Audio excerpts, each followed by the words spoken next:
Let's do together what we cannot do alone. Solidarity, cooperation with one's fellow man, has existed since the dawn of time, wherever human beings have chosen to come out of isolation and live together to combat poverty, and work side by side to improve the welfare of all. This is Rilla, a small Flemish village in Belgium. How quickly we forget. When you see how well developed this town has become and how comfortable life is at present for its citizens, it's easy to forget that barely less than a century ago poverty reigned here.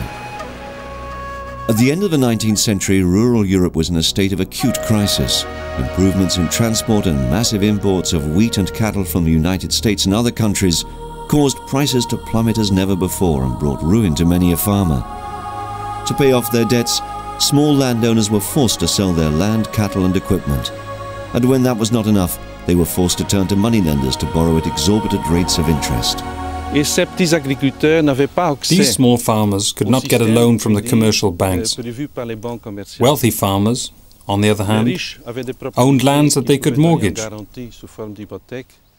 Interest rates and the types of credit available were not adapted to meet the needs of small farmers either, and they consequently fell victim to underhand practices. A good example of this was the practice of cattle merchants, who would hire out their cows but retain ownership, lending at terms that would allow them to pocket the bulk of the revenue earned. It was actually a disguised form of slavery.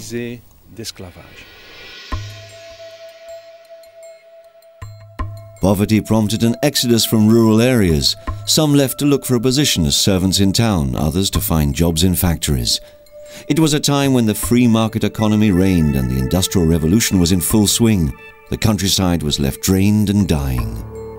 Thanks to the impetus of certain members of the clergy and the bourgeoisie, small farmers joined together to form guilds to buy high-quality raw materials at lower prices. Here, in the village of Rilla, a local cleric, Jacob Ferdinand Mellarts, created the Farmers Guild with the help of brewery owner Louis Meyers. These members of the local elite, sympathetic to the needs of the small farmer and his problems, based their actions on the campaign conducted a few years earlier in Germany by Mayor Friedrich Wilhelm Raiffeisen. He'd become aware that the development of small farmers in his town depended on their gaining access to credit to buy land, grain, cattle and equipment. Credit that had so far been denied to them. Une commune rurale, c'était une communauté assez close. You have to realize that a rural community was a fairly closed entity. People had established traditions and were wary of any new ideas. Pour toute nouveauté qu'on leur voulait donc apporter, et surtout lorsque cette nouveauté, especially if they came from outsiders, était donc présentée par l'une ou l'autre personne qui venait d'ailleurs. Raiffeisen imposed a number of basic principles on his rural credit cooperatives. They had to work to improve rural living conditions and encourage self-determination. Their organization had to be based on the collective and shared responsibility of their members, and they were required to forego any purely commercial considerations. In Rilla, Pastor Mellarts relied on the Farmers Guild to create his credit and savings cooperative along the lines of the Raiffeisen model. He convinced the members to pool their assets in the form of savings, giving concrete form to the solidarity that already existed in the village. Little by little, the members became alive to the importance of having such a collective pool of resources and became more confident of their own strength. Je leur donnais donc un sentiment, voilà, nous ne sommes plus des esclaves. This gave them the feeling that they were no longer slaves, that they could be themselves and were capable of discussing certain problems, making suggestions, and so on. Je crois que là, c'est aussi un élément très important. Donc, I believe it was an extremely important factor in the development of these people, not simply in economic terms, but also in their development as human beings and in the development of their culture. An important principle of any cooperative undertaking is consultation or collectivity, listening to the real needs of the members. When the Raiffeisen cooperative was created, it was a rural cooperative bank that responded to farmers' real needs. Later on, the needs of other economic sectors were catered for as well. A farmer might, for instance, have had 3 sons. If one took over the farmer would still have had to set the other 2 up in business, as a butcher or a baker perhaps, and he might have needed to take out the right kind of loan to do so. The need for collectivity also implies that the directors of the cooperative must be chosen democratically from amongst the members. Thanks to the pooling of savings, the cooperative was able to grant its first loans, and the system worked. Social control encouraged the repayment of loans, and more people joined the cooperative. The principle of co-responsibility no longer frightened them off, while the principle of equality had an appeal all of its own. Encouraged by this success, new cooperatives sprang up in many other villages. But the directors realized that they needed a bigger financial base. Moreover, the question of management competence needed to be addressed. The future of the cooperative had to be assured over the long term. To respond to these needs, a central cooperative was created which acted as an umbrella organization for the local cooperatives. It didn't take long for the local cooperatives to realize that they were headed for trouble.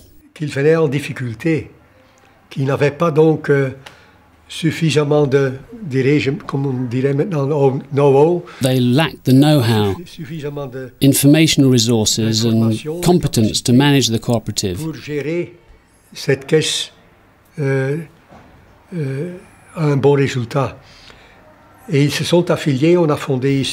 And they started to establish affiliations and set up a central cooperative, which the local cooperatives joined. You could compare a cooperative to a big tree. A tree with roots going deep into the earth. Roots anchoring the cooperative. This anchorage is in fact a form of collaboration, of contacts with and of commitment to the local populace. This is how the Raiffeisen cooperative in Belgium grew out of the Farmers' Guild. And I believe that this collaboration with members of the local professions is of major importance to the cooperative. But the tree also has a crown, one which opens out at the top, and this can be likened to the directors of the cooperative. They cannot remain in isolation, cannot live on an island, but must be open to contacts with others in the world of finance, to collaboration with other financial institutions at both the regional and the national level. Delegates from the central cooperative visit the villages. Having had the benefit of more education and training, they advise the managers of the local cooperatives and audit the accounts. Their services are expanding. For instance, to ensure that cash reserves are balanced, the central cooperative will take surplus savings from local cooperatives and place them at the disposal of other local cooperatives that need funds. Created through small-scale initiatives at the community or parochial level, the cooperative movement has become a large-scale social and economic institution. The Raiffeisen organization in Belgium was of course a social movement, but it was also a business, a bank with standards specific to banks and businesses. For instance, it had standards of profitability, a great need for effectiveness and efficiency, as well as a great need for control, particularly social control.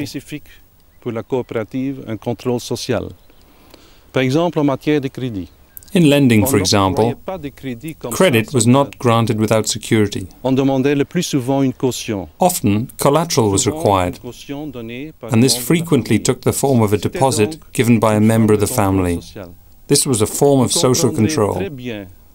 It must be understood that a cooperative is not a charity, but an organization based on reciprocity. Profit's a necessity, not for its own sake, but in order to ensure the continued existence of the institution.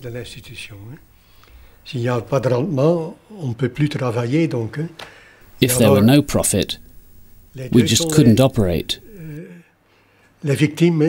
Both the saver and the prospective borrower would suffer.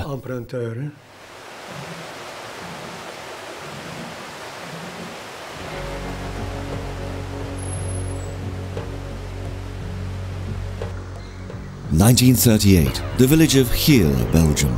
Young Frans Peters is 21 when he's offered a job as a clerk at the Rural Savings Cooperative in the village, a homogeneous, tightly knit Catholic farming community. Besides the egalitarian principle of the cooperative, there clearly exists an element of social control. All the farmers belonged to the Farmers Guild. As a matter of fact, it was the only agricultural organisation that existed, and its members were religious. The management of the cooperative was always entrusted to men of the church. Each member had an equal vote in electing the managers of the cooperative. Members joined the cooperative of their own free will, making a moral commitment to participate. Otherwise, there would have been no reason for them to join. For a young 21-year-old bank teller, the job was one laden with responsibility. In those days, the job of bank teller was considered a position of trust.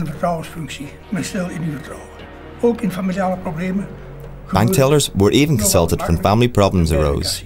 They were considered reliable individuals people could confide in. Even if confidence reigned, the cooperative still had to put safeguards in place to ensure the requisite security. Each teller had to have some form of security. In my case, my father had to promise to answer for me if a complaint was made about poor management on my part.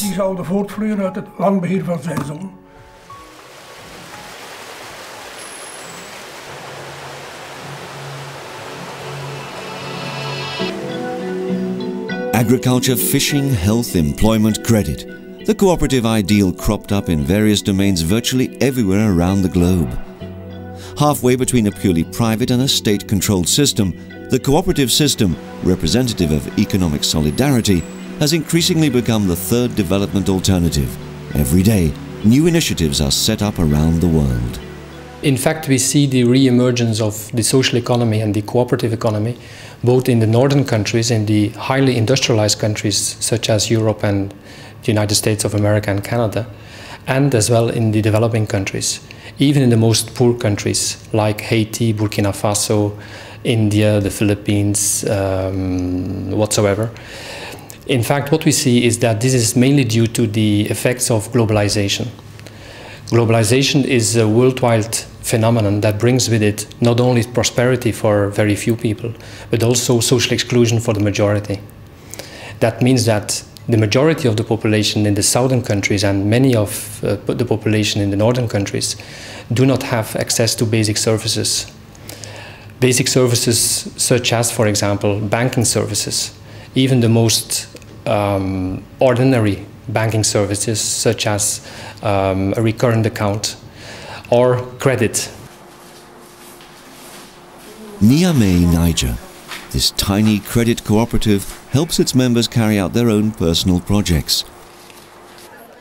This woman, for instance, obtained a 6-month loan to purchase and fatten a calf. The profit she makes should enable her to support her family and continue her stock breeding project.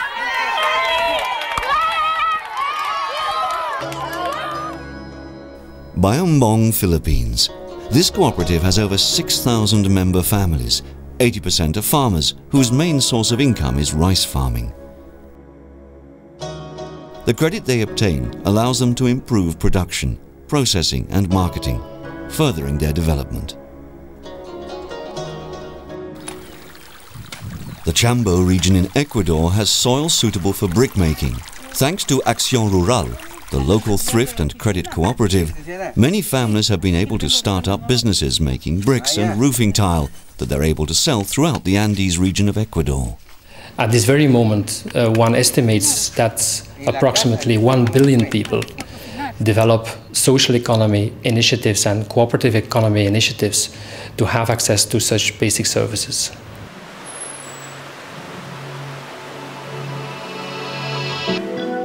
Regardless of when or where they have operated, cooperatives have always owed their success to a respect for certain basic principles. Far from being written in stone, these principles have been adapted and modified to fit different circumstances and cultures, but they are still the basic building blocks of the cooperative ideal. In essence, cooperatives are need-oriented societies, in the sense that they are normally established when a sufficiently important group of people realize that they have common needs. They have common needs in the sense that they all don't have access to water, or to health services, or to credit, or to savings, etc. It is essential for cooperatives to realize that. Whenever you want to set up a cooperative, you first have to make a needs analysis.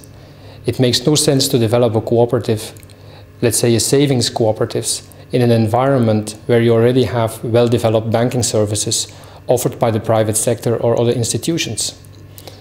Your cooperative will never be successful because you will never have sufficient clients. Responding to the needs and ensuring the development, both material and personal, of its members is the raison d'être of the cooperative society, assuring recognition within the group. People who borrowed money to buy a dairy cow, for instance, also receive technical assistance. For example, a veterinarian from the cooperative would check up on the herd regularly, not only to ensure that they were properly vaccinated, but also to educate the owners and to enable them to prevent, detect and cure diseases themselves. The cooperative aims to be a business where all members have equal voting rights and access to the services provided. A structure authorizing decision-making and self-determination requires co-responsibility and collective investment on the part of all the members. I myself worked in a cooperative in Ecuador, in the mountains, alongside native Indians. We extended a group credit to them that they shared amongst themselves, amongst 40 to 50 families of farmers, and they were responsible not only for organizing how the credit would be divided up, but also the repayment of the credit.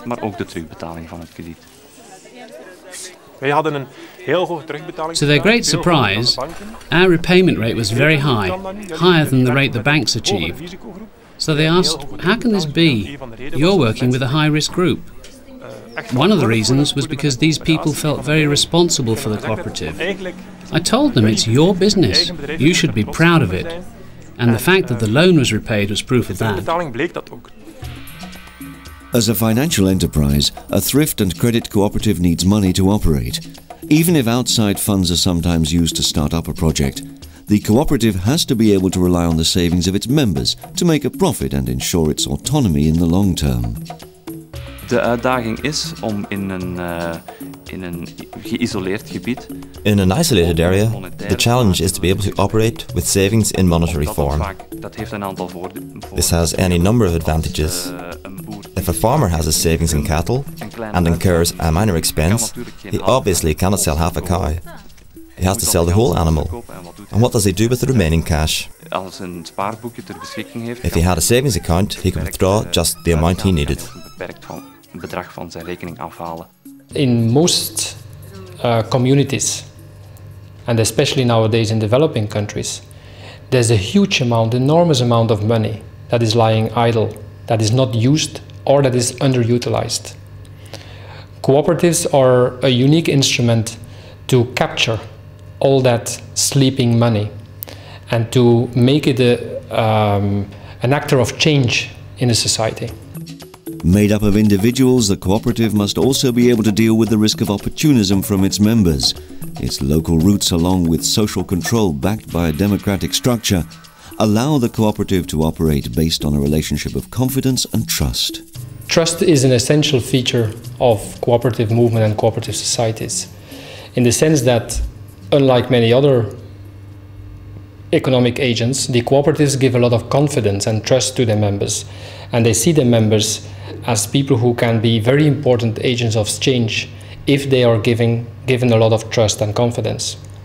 However, the cooperative societies have developed different systems of checks and balances, And I would like to call those systems a system of institutionalized suspicion, in the sense that through different mechanisms, let's say the board of directors, the supervisory committee, the credit committee, the general assembly, the cooperative society is trying to streamline the individual freedom that is given to the people and the maximum of trust and confidence that is given to the people, in order to make sure that opportunistic behavior is minimalized and that collective behavior and collective benefits are maximalized.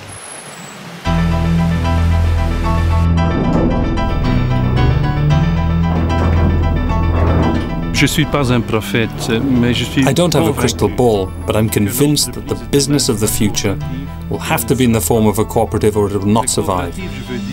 By cooperative, I mean an organization where there is collaboration amongst individuals and not merely a series of contracts. Seen from this perspective, cooperative values will be lasting values.